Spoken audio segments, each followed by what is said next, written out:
มาสบายดีน้องสาว PCP ลาเบิดทุกคนเนาะสบายดีไอ้น้องผู้ที่มีใจมั่งคั่งเกี่ยวกับ PCP เนาะมื้อนี้สิมาคลิปรีวิวก่อนส่งงานให้ลูกค้าอยู่ทางบ้านพนหงส์เนาะทางแขวงเวียงจันทน์ของเขาแหละเนาะ เขตใกล้เคียงเนาะตัวนี้เป็น M3 เด้อ M3 เตอร์มินาโตเนาะ M3 เนาะ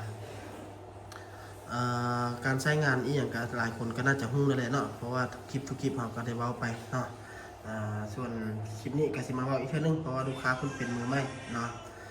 ตัวนี้เป็น M3 งานสายงอนเด้องานสายงอนเป็นปี2025เนาะตัวนี้เนาะเป็นงานสายงอนแท้เนาะลำเป็นลำ XM8 ยาว50เซนเนาะถังละเป็นถังคาร์บอนเนาะกล้องเป็นกล้อง BSA เนาะกล้องเป็นกล้อง BSA เด้อตัวนี้เด้อ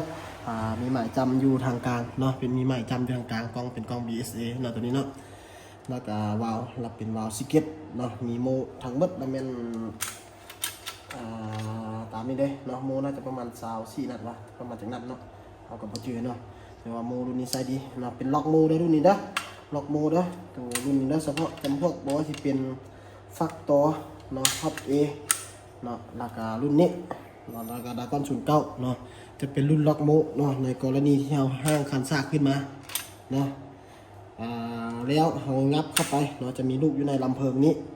ลูกนึงเด้อไอ้น้องเด้อมีลูกนึงอยู่แล้วในกรณีที่เราจะลงคอร์สเนาะจะลงคอร์สไอ้น้องจะมาล็อกโมอยู่นี่เด้อต้องได้ล็อกโมก่อนเนาะต้องได้ล็อกโมแล้วเราก็จะค่อยมาง้างข้างเนาะง้างแล้วก็มือเกาะกระดอเนาะมือนึงเกาะกระดอเนาะลงคอร์สเนาะถ้าเราบล็อกโมเนาะแล้วเรามาลงมันจะเป็น2ลูกเข้าละหางเพลิงไอ้น้องเด้อจะเป็น2ลูกเข้าหางเพลิงไอ้น้องจื้อเสมอว่าถ้ามีลูกนุ่งอยู่ในหางเพลิงในลำกล้องนี้แล้วนอนลำรุ่นในลำนี้แล้วเนาะต้องล็อกโมก่อนเสมอเนาะตามนั้นเลยเนาะเช่นการใช้งานอย่างก็ได้แล้วกลับมาตื่นอีกอันนึงเนาะเรื่องการปรับกล้องเนาะการปรับกล้องเนาะอยู่ในกล้องของเขาเนี่ยไอ้น้องจะเห็นเนาะซูมเนาะตัวนี้จะซูมฮอต16ว่ะตัวนี้เนาะซูมฮอต14เนาะอันนี้ซูมเนาะแล้วตัวนี้จะเป็นปรับหลาด้วยน้องเด้อเบื้องทางเบื้องซ้ายมือเนาะทางเบื้องซ้ายมือจะเป็นปรับหลาอันนี้ต่ำสูงเนาะแล้วตัวนี้ละแม่นซ้ายขวาเนาะตัวนี้เด้อซ้ายขวาเนาะถ้าเอายิงเนาะไอ้น้องฟังคลิปให้มันจบเนาะยิงแล้วเนาะถ้าเอายิงแล้วลูกปืนมันออกขวาเนาะออกขวาเนาะอยู่ในเลนกล้องออกขวาเนาะ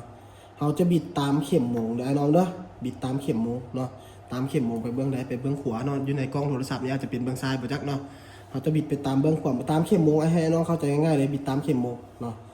ถ้าลูกปืนตกต่ำเนาะถ้าลูกปืนตกต่ำเนาะถ้าลูกปืนตกต่ำแล้วแม่นบิดกงกันข้ามเข็มโมงลูกปืนขึ้นสูงแล้วแม่นบิดตามเข็มโมงตกต่ำแล้วแม่นกงกันข้ามเข็มโมงเนาะตามนั้นเลยเนาะถ้าไอ้น้องคนใดเนาะอยากเข้าใจตื้มอีกเนาะ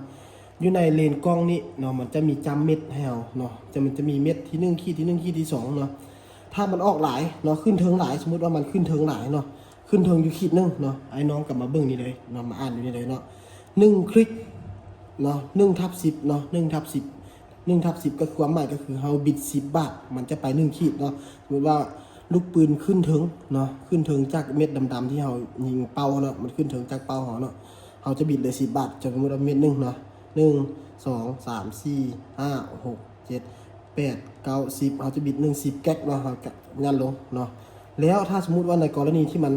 ขึ้นถึงแล้วออกขวาเนาะออกขวาเมื่อกี้นี่ครับว่าไปแล้วเนาะออกขวาต้องบิดกงกันข้ามเข็มโมเนาะเขาจะมาเบื้องนี้คือคือกันเลยเนาะถ้าสมมุติว่ามันออกอยู่2ขีด1/10เนาะมันออกอยู่2ขีดเขาก็บิดอยู่3 บาทเนาะก็บิดอยู่3 บาทเนาะก็บิดไปเลยเนาะ